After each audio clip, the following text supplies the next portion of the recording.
ടീച്ചറമ്മയുടെ പുതിയൊരു എപ്പിസോഡിലേക്ക് എല്ലാവർക്കും സ്വാഗതം. കാലത്തു തന്നെ മഹേഷും വിഷ്ണുവും മോഹന്റെ വീട്ടിലെത്താം.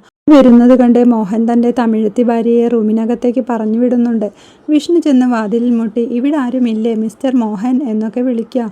മോഹൻ വന്ന് വാതിൽ തുറക്കുന്നുണ്ട്. മഹേഷ് തൻ്റെ അച്ഛനെ കണ്ട് അന്തം വിട്ട് നോക്കി നിൽക്കുന്നുണ്ട്.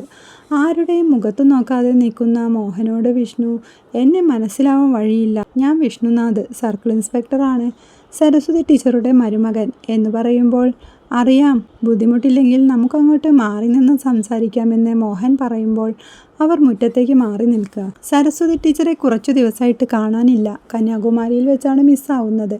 അമ്മയെ അന്വേഷിച്ച് അവിടെ പോയപ്പോൾ നിങ്ങളെ കണ്ടു എന്ന് പറഞ്ഞ് വീണ ഒച്ച വെച്ചു. നിങ്ങളാണോ സരസ്വതി ടീച്ചറുടെ മിസ്സിങ്ങിൻ്റെ പിന്നിലെന്ന് ഞങ്ങൾക്കൊരു ഡൗട്ട് എന്ന് വിഷ്ണു പറയുമ്പോൾ, സ്വാഭാവികം, പോലീസിന് ആരെ വേണേലും സംശയിക്കാലോ, പക്ഷെ ഞാനല്ല. ഞാനിവിടെ കുറച്ച് കൃഷിയൊക്കെ ആയിട്ട് സമാധാനമായിട്ട് ജീവിച്ചു പോവാ.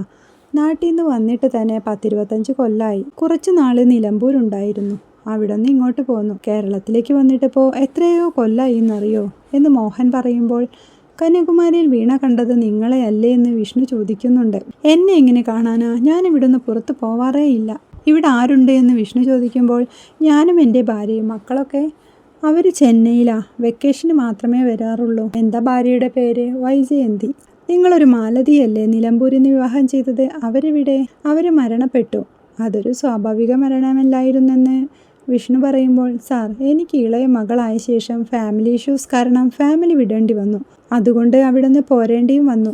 പിന്നെ ഞാനവരെ ആരെയും കണ്ടിട്ടില്ല എന്ന് മോഹൻ പറയുമ്പോൾ, നിങ്ങളുടെ മകനാണിതെന്ന് മഹേഷിനെ നോക്കിക്കൊണ്ട് വിഷ്ണു പറയുന്നുണ്ട്. അച്ഛന്ന് മഹേഷ് വിളിക്കുമ്പോൾ അമ്മാതിരി വിളിയൊന്നും വേണ്ടെന്ന് അയാൾ. ഞാൻ അന്നേ വേണ്ടെന്ന് വെച്ച ബന്ധം അത്. എനിക്കിങ്ങനെയൊരു ബന്ധവുമില്ല, മകനുമില്ല. ഇത്രയും കൊല്ലത്തിനിടയിൽ നിങ്ങൾ ഇവരുടെ ഒരു കാര്യവും അറിഞ്ഞിട്ടില്ലെന്ന് വിഷ്ണു ചോദിക്കുമ്പോൾ, ഇല്ല, അതിന് താല്പര്യമില്ലായിരുന്നു. അത് കള്ളമാണെന്ന് വിഷ്ണു പറയുന്നുണ്ട്. അപ്പോൾ നിങ്ങൾ ആദ്യം എന്നെ അറിയാമെന്ന് പറഞ്ഞതോ? എൻ്റെ സാറേ, നാട്ടിൽ നിന്ന് വന്ന ഒരു പോലീസുകാരൻ അറിഞ്ഞതാ നിങ്ങളെപ്പറ്റി. അതൊക്കെ ഞാൻ മറന്നു. കൊല്ലം എത്രയായി? നിങ്ങൾ പോലീസുകാർക്ക് എല്ലാവരും സംശയമാണ്. കഷ്ടം.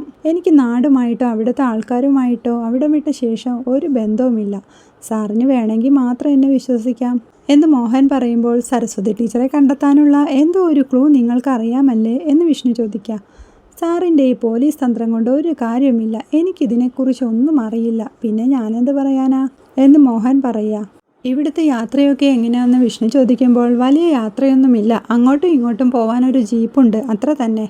എന്നിട്ട് അതെവിടെ എന്ന് വിഷ്ണു ചോദിക്കുമ്പോൾ, കംപ്ലൈൻ്റ് ആയതുകൊണ്ട് വർക്ക്ഷോപ്പിൽ കൊടുത്തിരിക്കുക.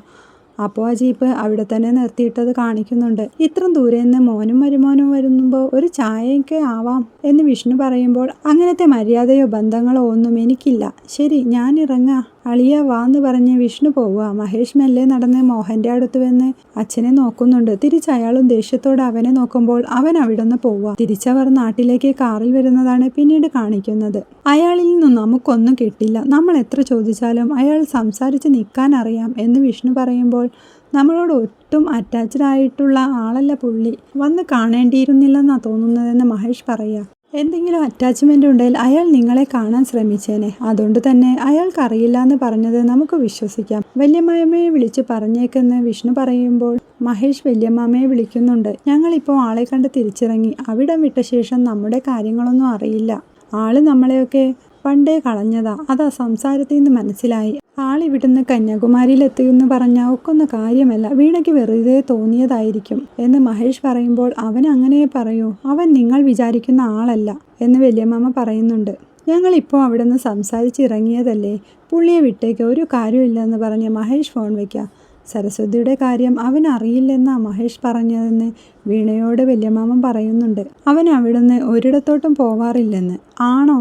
കന്യാകുമാരിയിൽ അച്ഛനെ കണ്ടത് എനിക്ക് തോന്നിയതാവും. അപ്പോൾ പിന്നെ എൻ്റെ അമ്മ എവിടെ പോയി വല്യമ്മ എന്ന് പറഞ്ഞ് വീണ കരയുക. അപ്പോഴാണ് വീണയ്ക്ക് ടീച്ചറുടെ ഇരട്ട സഹോദരി ലക്ഷ്മിയുടെ കോൾ വരുന്നത്. വീഡിയോ കോൾ ആയിരുന്നു.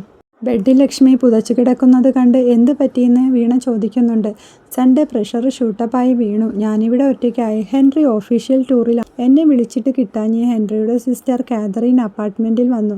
ഞാൻ അന്നേരം അൺകോൺഷ്യസ് ആയി കിടക്കുകയായിരുന്നു. കാതറിൻ വന്ന് ഹോസ്പിറ്റലിൽ കൊണ്ടുപോയോണ്ട് രക്ഷപ്പെട്ടു. അവൾ വന്നില്ലായിരുന്നെങ്കിൽ ഞാനിപ്പോൾ ഉണ്ടാവില്ലായിരുന്നു എന്ന് ലക്ഷ്മി പറയുമ്പോൾ, നീ സരസ്വതിയുടെ കാര്യം വല്ലതും അറിഞ്ഞോ എന്ന് വല്യമ്മ ചോദിക്കുന്നുണ്ട്. ഹോസ്പിറ്റലിൽ ആയതുകൊണ്ട് ഞാനൊന്നും അറിഞ്ഞില്ല. ഞായറാഴ്ച മുതൽ അമ്മ മിസ്സിംഗ് ആണ്. സിംഗോ അന്നാ ഞാനും വീണത്, അവൾക്കിത് എന്തു പറ്റി എന്ന് ലക്ഷ്മി ചോദിക്കുമ്പോൾ TTC ബാച്ചിൻ്റെ ടൂറുമായി അമ്മ കന്യാകുമാരിയിലേക്ക് പോയി, അവിടെ നിന്നാണ് മിസ്സായതെന്ന് വീണ പറയുന്നുണ്ട്. അന്ന് എനിക്ക് ജീവൻ പോകുന്ന പോലൊരു വെപ്രാളായിരുന്നു. പിന്നെ എനിക്കൊന്നും ഓർമ്മയില്ല. എനിക്കെന്തോ പേടിയാവുന്നുണ്ട്, അവൾക്ക് എന്തോ പറ്റിയിട്ടുണ്ട് എന്ന് ലക്ഷ്മി പറയുമ്പോൾ നീ ടെൻഷൻ അടിക്കല്ലേ, സമാധാനമായിരിക്കെ, എന്തുണ്ടെങ്കിലും ഞാൻ അങ്ങോട്ട് വിളിക്കാം എന്ന് വല്യമ്മാമ പറയുമ്പോൾ അവൾക്ക് എന്തോ പറ്റിയിട്ടുണ്ട്, അതാ ഞാനും വീണു പോയത് എന്ന് ലക്ഷ്മി പറയുമ്പോൾ ടേക്ക് റെസ്റ്റ് എന്ന് പറഞ്ഞ് വീണ കോൾ വയ്ക്കുന്നുണ്ട്.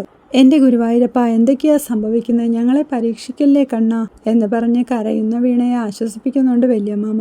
രാത്രിയാവുമ്പോൾ കാറോടിക്കുന്ന വിഷ്ണുവിന് ഒരു കോൾ വരിക. കന്യാകുമാരി SI സ്റ്റേഷനിൽ നിന്ന് വിളിച്ചതായിരുന്നു. ഇത് രാമേശ്വരം സ്റ്റേഷനിലെ ഇൻഫർമേഷനാ, അവർക്കൊരു ബോഡി കിട്ടിയിട്ടുണ്ട്.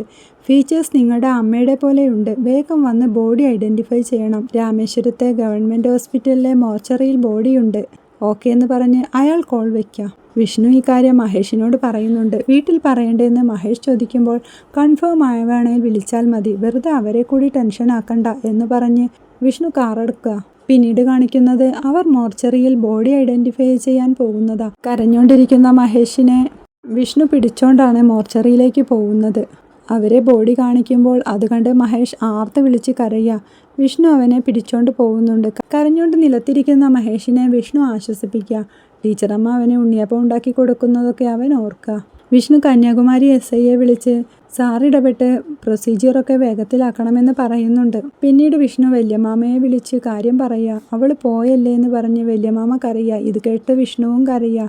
ഞാനിതൊക്കെ എങ്ങനെ വീണയോട് പറയുന്നു പറഞ്ഞ് കസേരയിലിരുന്ന് വല്യമാമ കരയുന്നുണ്ട്. പിന്നീട് കാണിക്കുന്നത് ടീച്ചറുടെ വീടിന് മുന്നിൽ നാട്ടുകാർ ഫ്ലക്സും കരിങ്കൊടിയും ഒക്കെ കെട്ടുന്നതാണ്. മുറ്റത്ത് കസേര നിരത്തുന്നുണ്ട്. ആൾക്കാരൊക്കെ അങ്ങോട്ട് വരുന്നുണ്ട്. ഒരു ഓട്ടോയിൽ നീനയും മിഥുനും വരുന്നുണ്ട്. കരഞ്ഞുകൊണ്ടിരിക്കുന്ന നീനയെ മിഥുൻ ആശ്വസിപ്പിച്ചുകൊണ്ട് അകത്തേക്ക് പോകുന്നുണ്ട്. സ്കൂളിലെ കുട്ടികളെല്ലാം അങ്ങോട്ട് വരുന്നുണ്ട്. കുട്ടികളെല്ലാം കരഞ്ഞുകൊണ്ടിരിക്കുന്നത് കാണിക്കുന്നിടത്താണ് ഇന്നത്തെ എപ്പിസോഡ് അവസാനിക്കുന്നത്. വീഡിയോ ഇഷ്ടമായാൽ സപ്പോർട്ട് ചെയ്ത് സബ്സ്ക്രൈബ് ചെയ്യണേ.